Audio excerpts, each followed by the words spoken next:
The following is a special presentation of Tony Kurre Radio with Dr. Alex Heublein and Dr. Josh Klapow.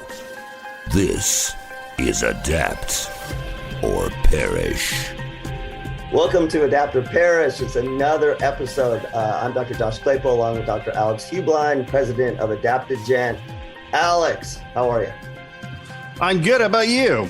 I'm good. We are in a place of disruption. Today, we are all actually, the three of us, myself, you, and Jamie, our producer, are actually in three different places. And I was thinking about it. We are adapting. I've actually got a new microphone, Alex, that I have no idea how to use. So I'm doing my best. I've asked Jamie 17 times if it sounds okay. I'm not in a closet, so I can't make that work. But you and I were going back and forth, and we love in this show to weave in rock into business, technology and innovation, strategy, etc. And the idea of disruption. And I was thinking about this when you brought this topic up, because we're constantly, particularly pre-pandemic, everybody was talking about being a disruptor. And I know from coming from academics, I didn't exactly understand what that meant in the marketplace, because it sounded like a bad thing. But what I was thinking for over the last 2 years is, how do you become a disruptor, or how do you be a disruptor when we're in a constant state of disruption? Like things are all over the place. And does it make it even a good idea to be trying to be a disruptor, or should we be constantly adapting? So maybe let's start with that. And we can talk about the rock themes, because I'm already thinking of them, but help me understand how we become, or should we be disruptors in a state when there is disruption everywhere? Yeah, and you're bringing up a great topic, Dr. Josh. I mean, when you think about this, thank you, Dr. Alex. I think the conventional wisdom would say no, right? I mean, if the world is being disrupted around you, maybe that's not the best time in the world to go out and try to be a disruptor yourself. So I think that's one school of thought, right? All of your capabilities and all of your people and all of your processes and systems or everything, they're going to be sort of naturally programmed to be reacting to these disruptions in the marketplace. And so, so I think it varies a lot by the type of company, the size of the company, and the sort of history and culture of the company that you're talking about, right? I think when you're dealing with big companies, and those are a lot of the companies that we deal with at Adaptigent. We deal with Global 2000 companies, and they spent a lot of time over the last 2 years just reacting to the disruptions in the marketplace. So if you go look at big airlines, we have a couple of big airlines that are customers of ours. You look at manufacturers with all the supply chain challenges that they've seen. You look at higher education institutions, colleges and universities trying to deal with, wow, what do I do about student enrollment and virtual learning and all of that stuff? So I think one of the challenges is that when you are in a situation in the marketplace where it's being disrupted, it's tough to go out there and say, well, we're also going to allocate additional resources to going out and being a disruptor. So I think that's kind of the conventional wisdom. Now, as smaller companies, I think smaller companies have the advantage to potentially go out and say, well, we're not being disrupted by this as much. Let's go find some opportunities in the marketplace to actually be a disruptor during this, while this other disruption is happening. So I think it varies a lot by sort of the type of company that you're dealing with and how much you're impacted by the disruption. But I would argue that the conventional wisdom that says, no, just focus your efforts on reacting rather than focusing on proactive disruption during a disruption that's happening in the marketplace. I think that conventional wisdom is probably wrong, because the capabilities that you need to react to a disruption and the capabilities you need to create a disruption, I think, are very, very different. So let's weave into some of the music themes here, because as you're talking, I'm thinking, all right, let's think about other times where there's sort of been environmental disruption. And where did music come in? I mean, instantly I'm thinking about things like war, whether it's here or abroad. And again, you think about everything from anti-war songs and protests to just changes in music. I know we've talked about Genesis, or I'm sorry, we'll talk about Genesis, but the Police, for example, right? Coming in with synthesizers during a classic rock sort of experience. Is it possible to say, and I don't know if we're just playing with semantics, that in a time of, I don't know that this is chaos, but in a time of disruption, learning how to solve the problem, how to adapt, you actually are a disruptor because there's less steady state. So is there more opportunity to experiment with business solutions, again, like rockers have done, whether it's bringing in, mashing up hip hop and rock, to experimenting with synthesizers and, reverb and all that kind of stuff. I mean, are we in actually a better position as businesses right now to kind of be disruptors by looking for creative ways to adapt? That's a lot of words. I'm sorry, but what do you think? I don't know if I've just confused myself or not, but does that make sense? Well, no, it does. And so let's think about the music industry, right? I mean, the biggest disruption in the music industry, when you look at the whole industry over the last, well, probably ever, has been this idea of digital music and digital downloads, right? So remember back in sort of the late 90s, early 2000s, we had the Napsters of the world come out and you had all of this, people stealing music and copying music. And then finally, some people came along and said, wait, this is crazy. We can't keep doing this. It'll destroy the music industry. So you saw things like iTunes come out, and now you've got Spotify and Amazon Music and all that, right? So I think that was probably the biggest disruption in the music industry, maybe in the history of music, at least from a business model standpoint and from a, just from an economic standpoint. And I think the industry was kind of on a precipice there. If the whole free downloads or people stealing music had continued, the economic incentive goes away for people to create new music and new bands to come into the marketplace, right? They're taking huge risks, but if the rewards aren't there, then, you wonder how many people would go into it and produce the same quantity and quality of music that we've seen over the last however many years. So I think that's a great example of a situation where people had to adapt. People had to adapt to this huge disruption in the marketplace. And, there's people that would argue that, no, actually it was better before, with the record companies kind of running everything and not having to worry about digital rights and people stealing music and so on and so forth. And then I think you'd have people argue that, no, this has actually changed the game completely.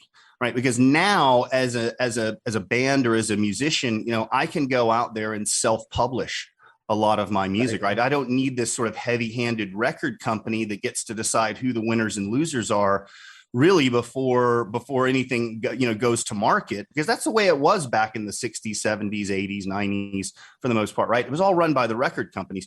So there's been this big shift of power from the record companies to the artists, and I think a lot of people would argue that, hey, that was an interesting disruption. And the artists that have managed to take advantage of that disruption have been fairly successful at it, right? The artists that kind of said, no, I'm not going to do that, whatever, they've seen their routes to market go away in a lot of places.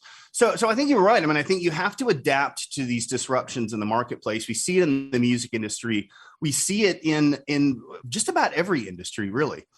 You think about how companies have to react and adapt to changing circumstances again. And you pointed it out, right? It could be wars, it could be volcanic eruptions or earthquakes, or it could be, pandemics. There's always going to be something that's going to happen that's going to disrupt the marketplace. And so from a reactive standpoint, you have to be in a position where you can quickly adapt. And I think that's the hardest part, is being able to know what you're going to do if something does happen, or at least have a pretty good idea of what you're going to do, and be able to put that strategy and that adaptation in place very quickly before your competitors can do it. That can give you a pretty significant market advantage. So let's break down the idea of disruptor.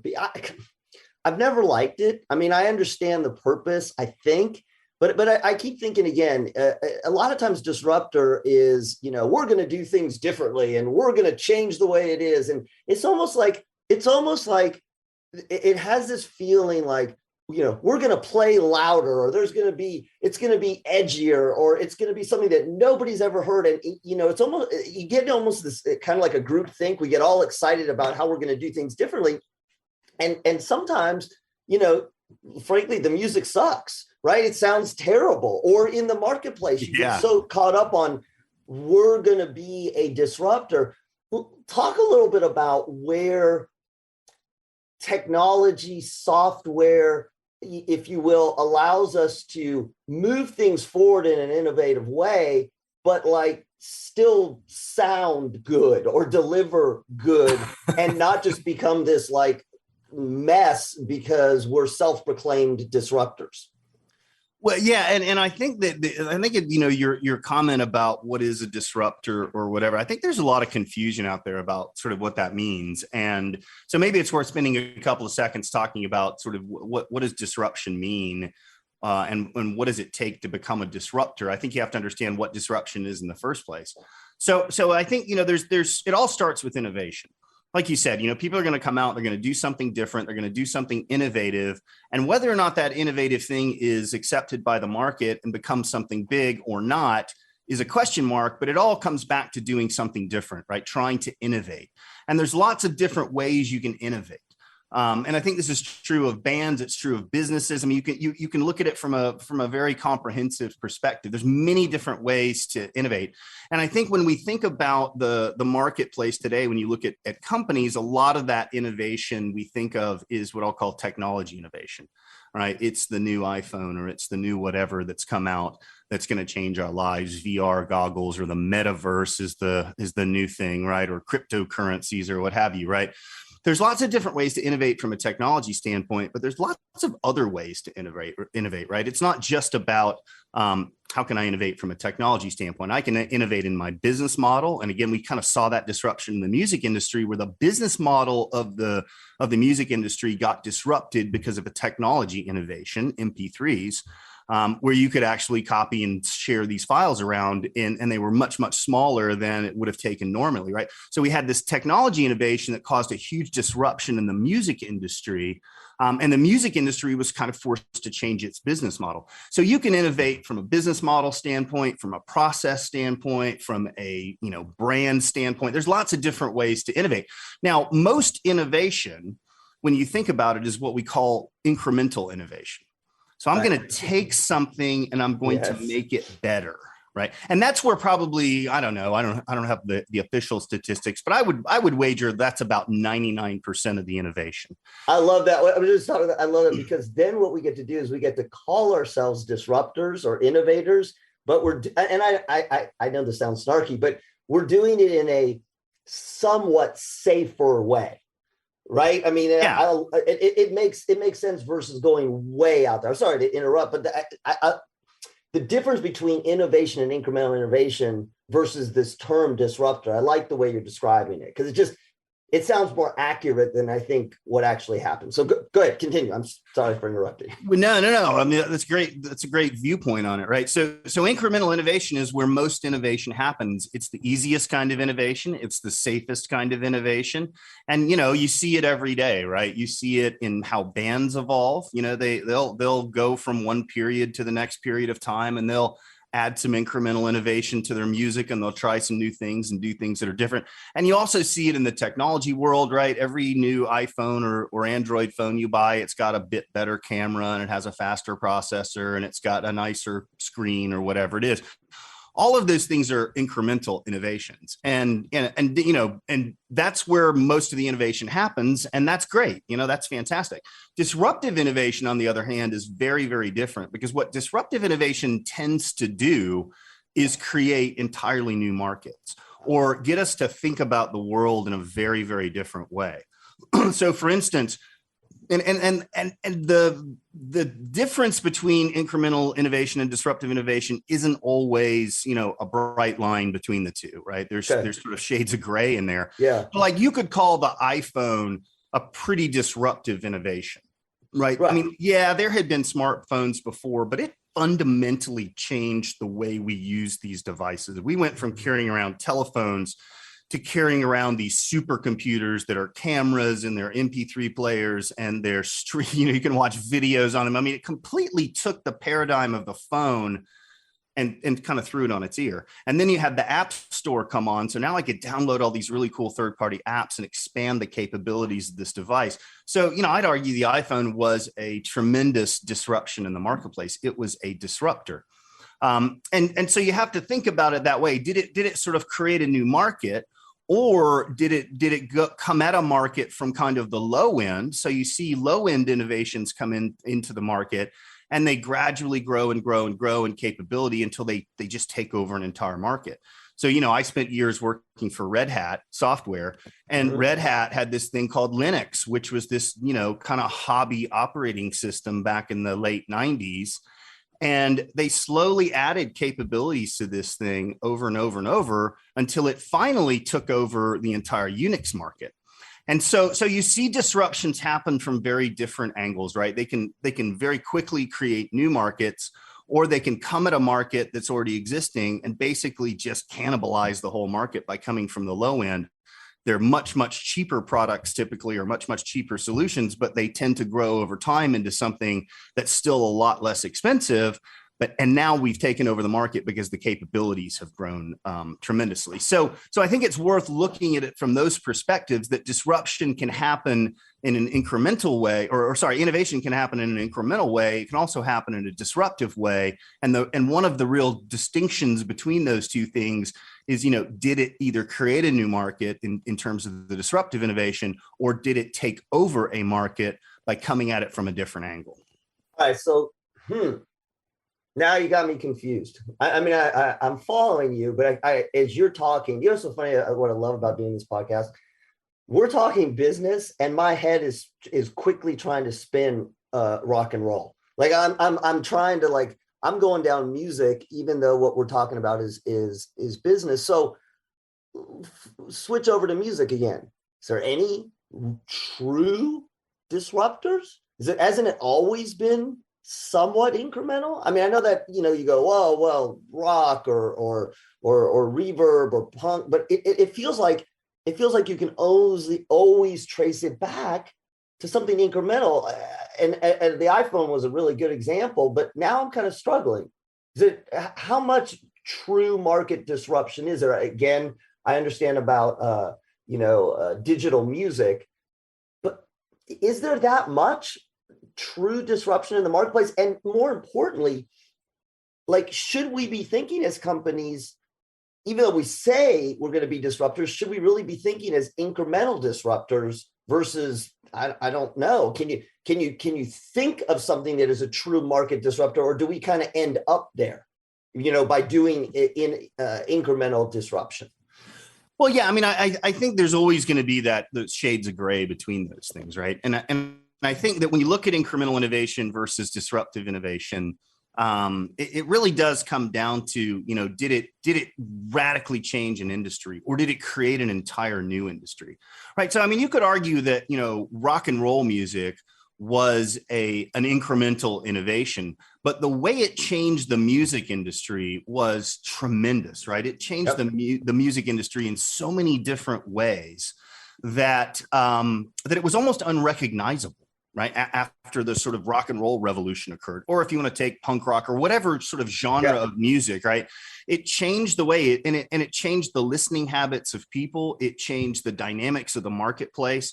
So I think it all comes down to, when you're looking at it from an incremental versus disruptive standpoint, it's not so much the innovation itself that distinguishes incremental innovation versus disruptive innovation. It's how much of an impact did it have on the marketplace. And again, that marketplace could be the music marketplace. It could be the marketplace for, airlines or whatever it is. But did it change them? Did it change it fundamentally? And I think that's the big distinction there. It's not so much about the innovation itself. Yes, you could have incremental innovations that all of a sudden became very, very disruptive in the marketplace that looked like incremental innovations in the beginning.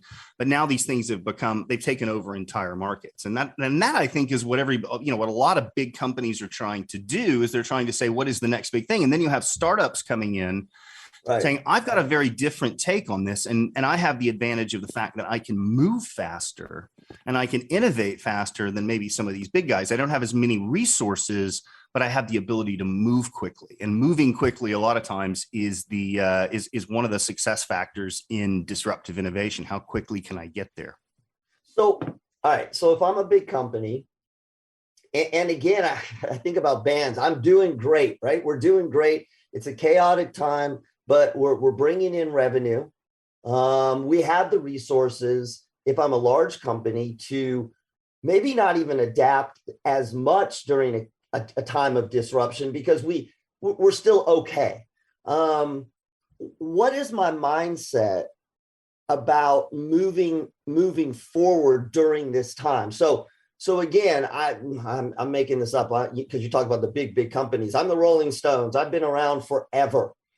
People are going to buy my stuff. They're going to listen to my stuff. It doesn't matter. I don't need to be a disruptor. If I'm a gigantic company, do I really need to be pushing it forward, or do I just need to make sure that, as we talked about in earlier shows, that I'm staying current enough that I don't slide back?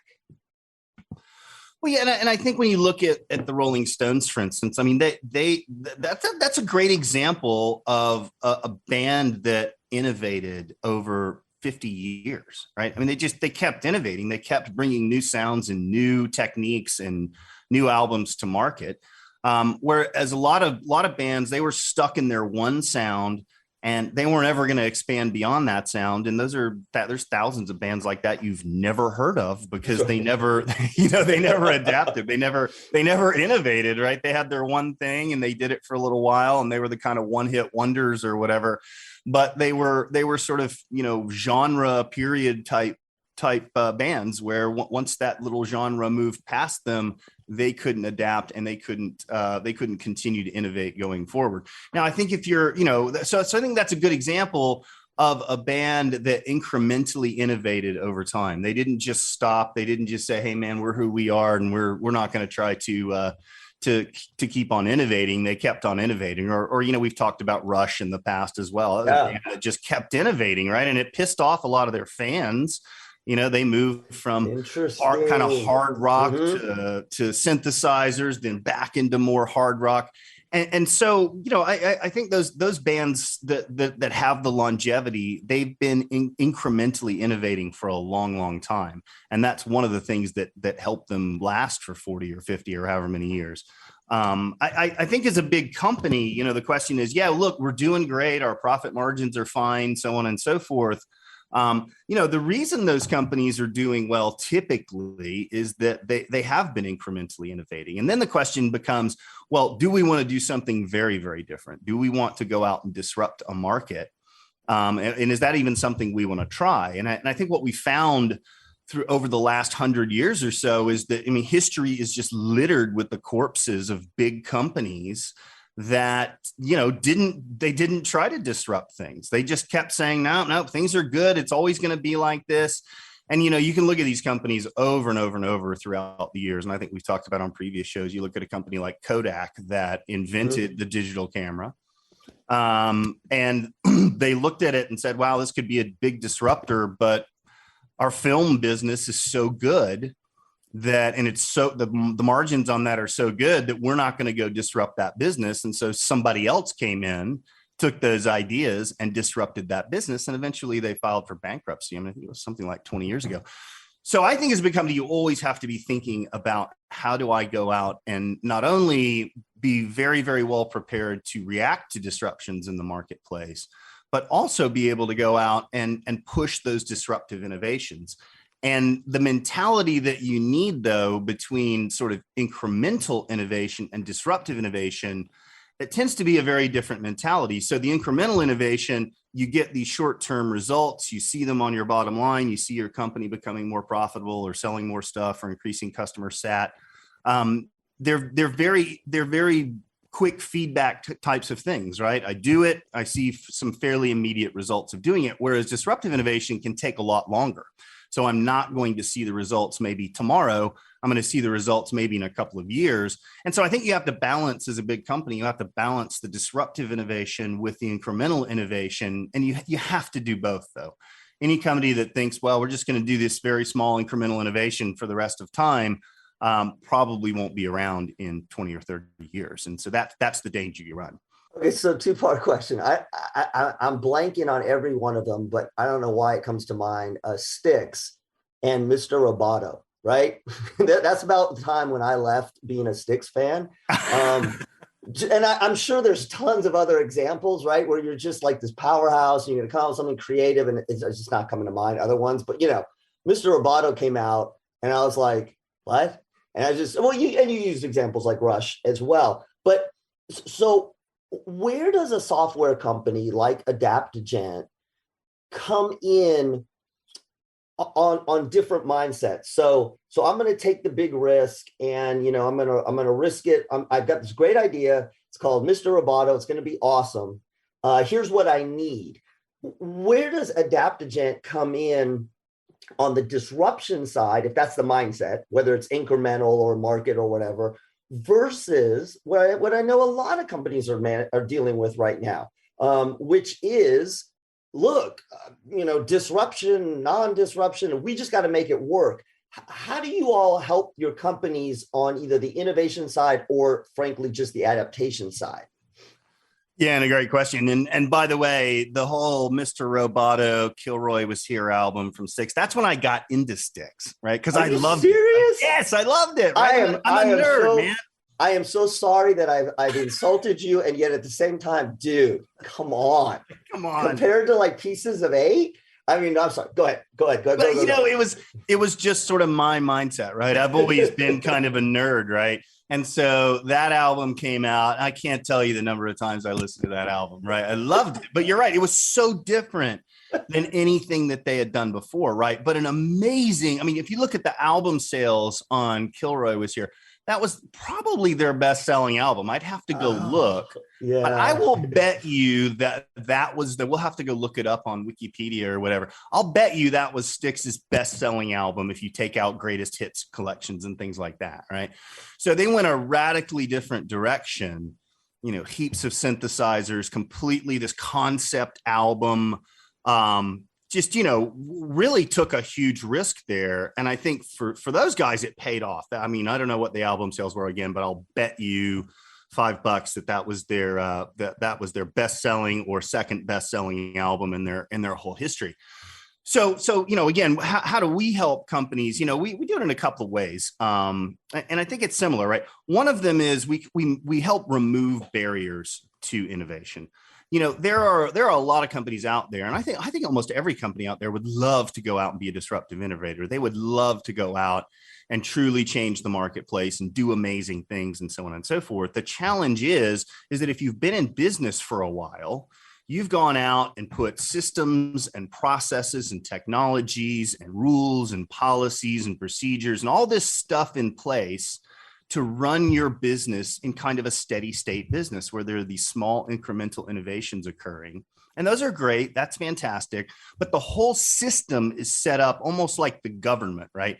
It's designed to do things, but not move quickly, right? It's designed for scale. It's designed for, hopefully it's designed for relative efficiency at scale. But what typically the mindset and all the systems and processes and technology, all of those things are designed to support the scale. And now you're trying to come at a market and go after something entirely new. Now you've got the opposite of that problem, right? You've got the opposite of scale. I'm actually trying to scale this up from almost nothing. And now I'm going to end up in a situation where I've got to go out and grow it rapidly. I have to think very, very differently. And I don't need sort of the bureaucracy. I don't need all of the processes and rules and systems and so on and so forth. Those things get in my way, right? So one of the things we do is we help companies remove some of the barriers to innovation through technology, right? To be able to leverage those things that they have in place that are designed to help them execute at scale and leverage them in a way where they can go out and try to disrupt new markets and do things very, very quickly, very rapidly. And that's really what our big differentiator in the marketplace is don't take 6 months to do something. We can do it in 6 days of what you were trying to do in 6 months. And that gives you the ability to move rapidly. And we talked about that earlier, right? It's the companies that can move quickly to take advantages of changes in the marketplace. Those are the ones that typically go out there and become the disruptive innovators, because, we talked about this earlier. The idea of where there's change, there's always opportunity for someone, right? Mm-hmm. If we lived in a static world, there would be no opportunity for anybody except, the people that own all the companies, right? And the companies would execute along and they would have their profit margins and so on and so forth. But in a static world, there's very little opportunity to go out and really disrupt. But in a rapidly changing world, that creates huge opportunities for bands, for companies, for organizations, what have you.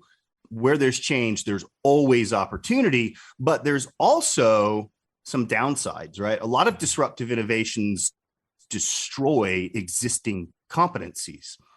Right? It's a completely new world when you start looking at the world from an innovation standpoint. They create new competencies, they create new opportunities, but they also destroy opportunities. And you want to be on the, the creation side of that rather than the destruction side of that. That's right. Well, all right, we got to stop here because we're running out of time. But man, I think we need to cover this in our next podcast, in our next show. I'm sorry.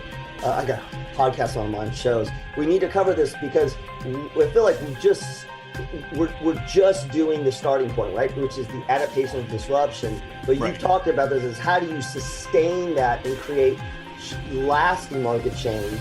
Got the Beatles in my mind, revolution. Maybe I know we're going to cover that in our next show. So that's all the time we have though for this show. So thank you everyone for joining us on Adapt to Perish with Dr. Alex Heublein and myself, Dr. Josh Klapow. Stay tuned to the Tony Kurre Radio Network so that you are able to episode of Adapt or Perish. This has been a special presentation of Tony Kurre Radio.